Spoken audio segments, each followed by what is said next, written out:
Hi, I'm Megan. I'm Colin. We are the hosts of Pet Sitter Confessional, an open and honest discussion about life as a pet sitter. Hello and welcome. Happy December. We hope you all are well. A huge thank you to Pet Sitters Associates, our sponsor, and also our Patreon supporters for sponsoring today's episode. We are grateful for you guys loving the podcast, sharing it out, giving back, and especially during one of the busiest stretches of the year. Thank you so much for taking your time and listening. Last week on episode 650, we announced something really incredibly exciting. Select episodes are now available for CEUs through PSI and NAPS. We are working on other organizations as well, but you can now get a CEU credit for listening to episodes 648 and 650. There is a link in the show notes of those episodes to go get that credit. We are so thrilled to be able to offer this to the industry. And again, thank you for listening. We hope that you guys had a good Thanksgiving holiday if you are in the United States. And now here we go, straight into the sprint through Christmas and the New Year's. And we would love to know, was this year busier or less busy than you expected or compared to previous years? For us, Thanksgiving was busier than usual, which usually means that Christmas and New Year's won't be. Our clients tend to usually pick one or the other holiday that they're going to travel. But send us an email at petsitterconfessional@gmail.com and let us know how it went, how it's going for you. The past 2 weeks, we have had some really beautiful weather here in the Midwest, right up until it suddenly turned cold and wet.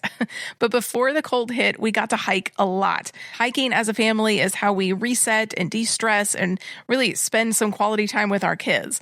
On our hike last week, our son asked, how are ruts formed? Which is a very interesting question because he is 8 years old, but we were on a section of this trail that was deeply rutted, and you can see where the water had run, where hikers had stepped, and where bikes and vehicles had passed over and over and over again. And so we told him that ruts form because something uses the same path so many times that the ground literally changes shape. Sometimes it's water, or it could be feet or tires, but whatever it is, it always starts small. They're even almost invisible at first, but then one day you look down and you realize this rut is the only place to walk. There is no other path anymore. You're stuck walking it. And so he asked, does it take a long time to form this rut? And so we answered, well, it depends. A muddy trail forms a rut pretty quickly, but a rocky one takes a lot longer through erosion and people kicking the rocks around. But even the hardest ground eventually gives way if the same path is used enough times. So overall, it was a great hike. We got to spend a lot of time with the kids, and we got to see the last burst of fall colors on the leaves. But as we walked, we kept thinking, what ruts have formed in our own business? And more importantly, how did they form? Where did they come from? Can we fix them? Do we need to navigate them somewhere else? Because ruts in our business work exactly the same way. They show up when we do the same thing over and over without noticing. Sometimes it happens because it worked last time, or because we don't know what else to do. Sometimes it's because we're tired or overwhelmed and we don't have the same energy that we once did to explore a new path. There's actually a neurological explanation for why this happens. These are actually called habitual neural pathways. The brain loves patterns, and it relies on past experiences which create habitual electrical pathways, where as you have one experience, your brain will look to that and pull from that pathway each time it encounters something similar. And a little bit of nerd time here, the dorsolateral prefrontal cortex, I know that was right on the tip of your tongue as we were talking. This is our pattern seeker. It applies old rules to the new situations that we encounter. That means that we tend to keep doing what we've always done simply because our brain likes the familiar. It worked the last time, so it's going to work again this time. And when you have brains that are designed to keep you alive and keep you out of harm's way, it makes total sense why this is so ingrained in us. And it also makes sense because it's comfortable. We've done it before. We know that it worked last time, or we can slightly tweak something, but it's recognizable because we did it last time and we are comfortable with it. It's a known entity that we can play around with. Well, that's actually one of the other big reasons for why we get in these ruts and why we follow them, is because there's this somewhat of a fear of change. Like you were talking about, Megan, the unknown is scary. Failure is scary. It feels much safer just to do what we've always done, even if we know it might not be the best choice or what we would do now if we knew better than what we did before.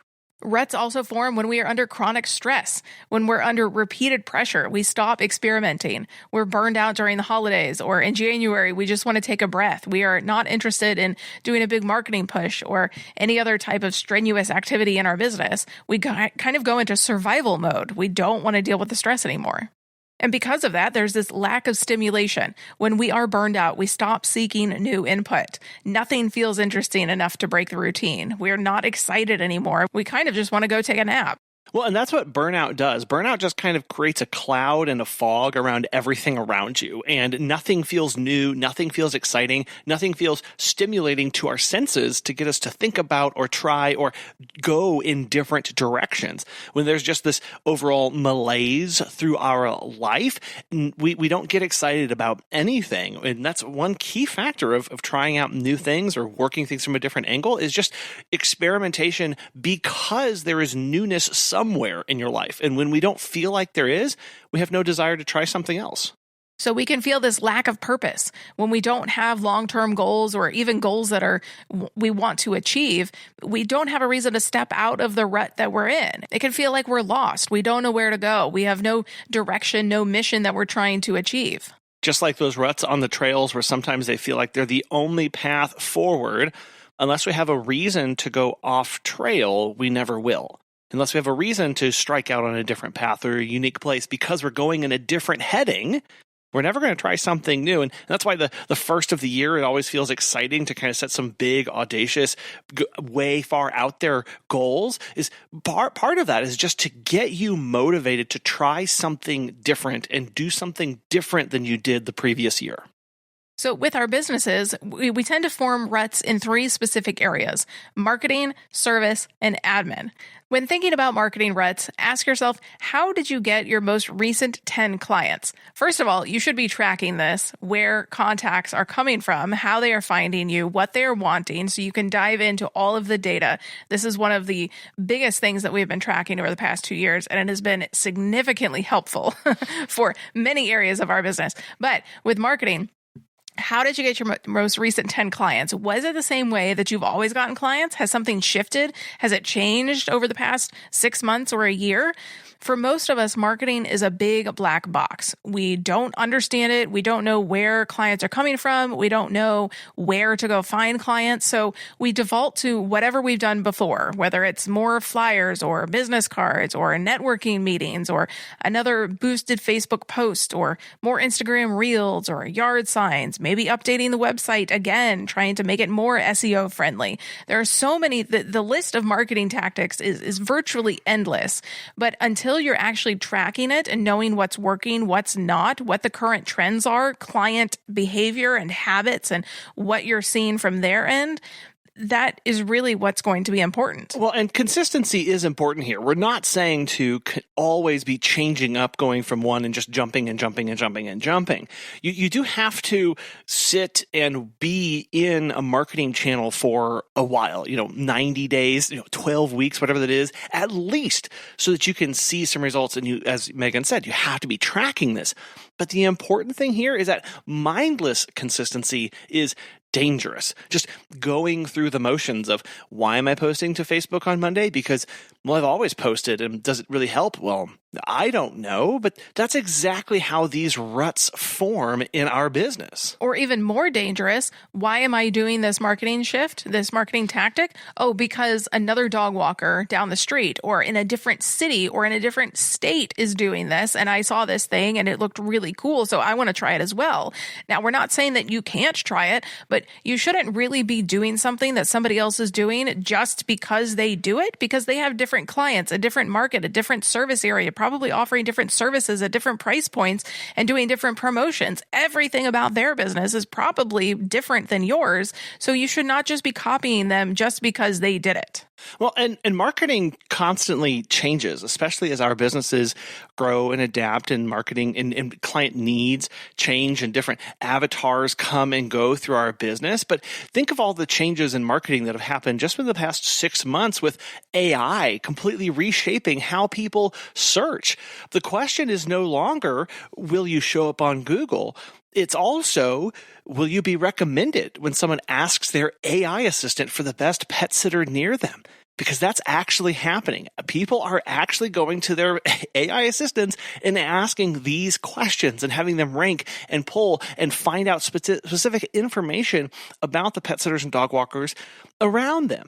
We have to understand that our clients' behavior is always changing. And if our marketing isn't, we're in a rut.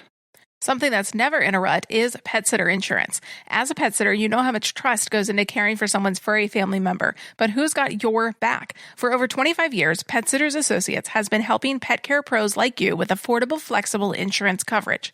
Whether you're walking dogs, pet sitting, or just starting out, they make it easy to protect your business. Get a free quote today at PetSitLLC.com. As a listener, you get $10 off your membership when you use the code Confessional at checkout. That's PetSitLLC.com. Because your peace of mind is part of great pet care. The second area where our business tends to rut is in our services. Because a dog walk is a dog walk is a dog walk, right? Well, no, not necessarily. Clients' expectations for what that means are very different than they were 15, 20 years ago. The way that dog walkers do a dog walk is very different than 15 years ago. Think about how long you've been in business. What has changed over that time? Even if you've been in the business 1 year or 2 years, there have been some pretty significant changes, think AI, over that time. Is the way that you do a cat sitting visit today the same as the way you did it when you first started? The answer should be a resounding no for everyone, because we learned so much over the years, not just reading books, conferences, podcasts, but doing the visits and honing your skills and knowing what clients expect and how you offer the service. And your knowledge base should be very different than when you started. Unfortunately, though, for a lot of pet sitters, the answer is yes. Yes, it is the same from when I started out. That's a rut. They're not staying up to date on the research on enrichment or fear-free handling or canine stress or separation anxiety. Just in the past 5 years alone, the amount of research and literature out there about feline behavior has just exploded. We know so much more now about what pets need and how to provide high-quality care in their home. Just think about the booking methods that have changed, or communication expectations have changed from the clients and how easy and seamless that is supposed to be. Client lifestyle and demands have changed around the kind of services that would need to fit them and the hours of operation that needs to be and the length of visits that they're expecting. But sometimes we stay in the same service rut simply because, clients were fine with it 5 years ago. And also because we are good at what we do. We are good at this, which is why we're still here, why we're still around. And I got 5-star reviews from clients 5 years ago when I was doing this. So isn't it good enough, or shouldn't it be good enough now? And when something works, our brain says, great, do that again. And our business side goes, great, serve them with excellence again. But great businesses don't sit in ruts. They have to adapt. We can't offer the same exact things as we did. And like Megan said, sometimes that just comes from experience of, I was doing the same thing, but this cat then responded in this different way, and so now I no longer do this. Or I used to have a policy about keys and door codes, and something happened, and I no longer do that. And so experience has to be part of this, but we only learn from that if we're actually paying attention. And if we're actually intentional about when we encounter that speed bump, when we encounter that thing that didn't work well, if we intentionally then take and turn that into a new way of operating. If we don't do that, we're just mindlessly going through the motions and crossing our fingers saying, I hope it doesn't happen again. Well, and we should want to change. We should not want our business to be the same as it was when we started or even a year ago. We want to constantly be evolving because that's how our businesses get better. That's how we respond to client needs and client expectations faster, how we are able to troubleshoot issues that come up faster, and how us personally are always in the process of learning new things, of new ways to market our business and serve new clients in this area and provide better services. But I think I'm getting a little ahead of myself here because we don't want to talk about breaking out of the rut just yet. We've got one more, the admin overload rut. This is the sneakiest one because it's when we feel buried in emails and texts, visit updates, payroll, staff questions, invoices, scheduling, onboarding, lockbox codes, medication notes, meet and greets, updates, client requests, emergencies, on and on and on. There is so much that we do in our businesses. People don't often realize just what it takes to be a pet sitter and a dog walker. Because there is so much to keep up with, we get overwhelmed a lot of times. And that leads to us not improving our systems and instead just trying to stay afloat. I just have to get through this week of crazy holidays and then it'll be fine. Or this summer months, I just have to get through that and then I can take a break or a breather or a vacation or I can catch up on admin work at that time. Well, hate to break it to you, if you have a team, payroll isn't going to stop. You have to keep doing that even through the busy times. The route scheduling, clients cancel and you have to make a new route. How am I going to get to my next client? What's the most efficient way to now route this when one or two clients cancel or one or two clients need visits? And when your brain is in that survival mode, it simply says, just do what you did last time. I just can't I can't do something different right now because I'm just trying to get through this. And this is how these ruts form. You answer messages one by one instead of creating templates. You manually schedule visits instead of using some sort of automation. You handle every client yourself because delegating feels like, oh, it's just too much work right now. I just can't get to that. Maybe you avoid reviewing your SOPs because you don't have an extra hour to spare. You don't feel like you do, or you stop evaluating your prices or your service offerings because you're too busy to do that work. Nothing ever gets optimized. Nothing ever gets questioned. And the rut deepens and deepens. And eventually the rut becomes the only way you know how to operate. And then we look up and we're operating a business that was perfect 10 years ago or 15 years ago and nowhere near the operational excellence that it needs to be at to be performing well with a healthy balance in our life today. And that's why it's so important to do two things. One, build in that time off. You have to have it. That's the only way you're going to be able to see things from a new perspective and get fresh eyes on things. And secondly, tell somebody else an issue that you're having so hopefully they can troubleshoot with you or they can help you see blind spots.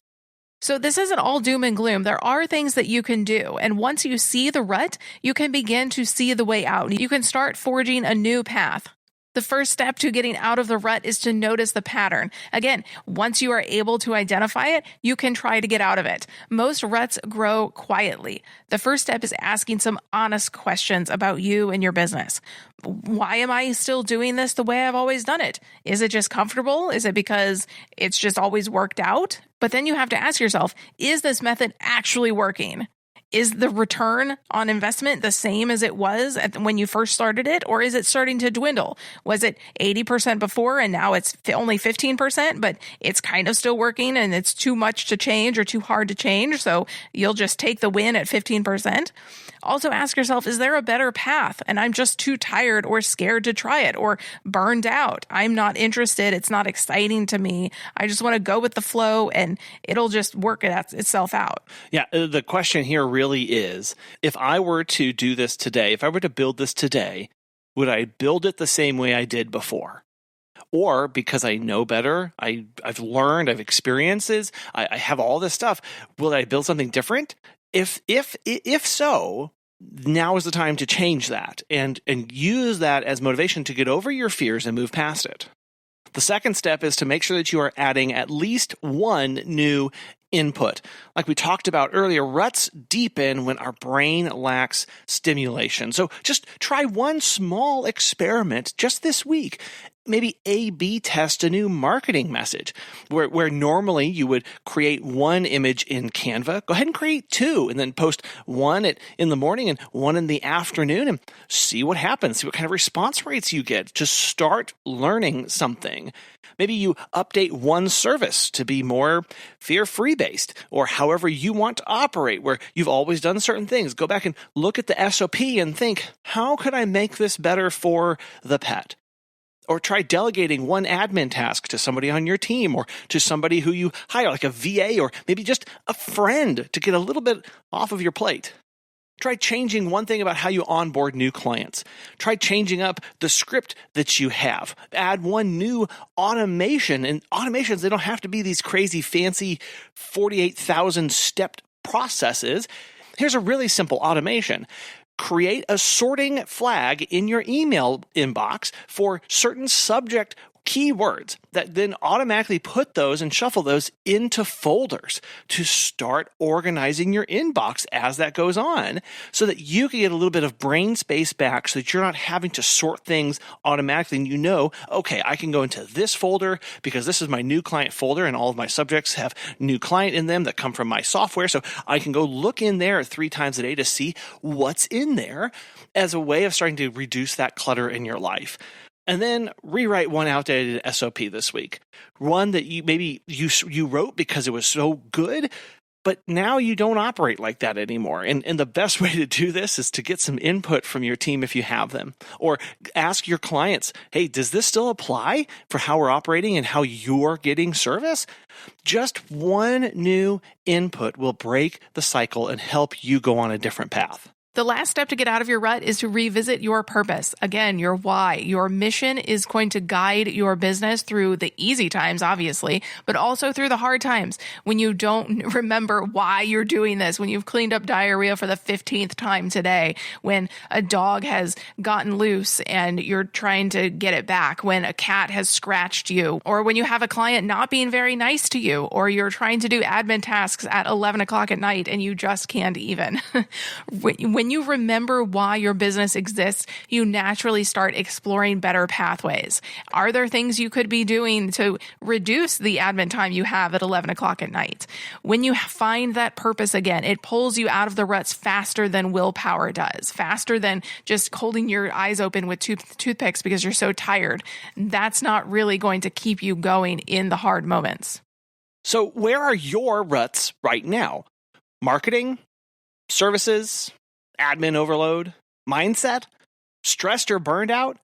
We'd love it if you would send us an email or message us on social media so that we can hear what rut you've seen in your business and what you're trying to do differently to get out of those. And if you found this helpful, share it with another sitter or dog walker who might feel stuck right now. As always, we want to thank PetSitters Associates and our amazing Patreon supporters for making this show possible. We really appreciate you listening, and we'll talk to you next time. Bye.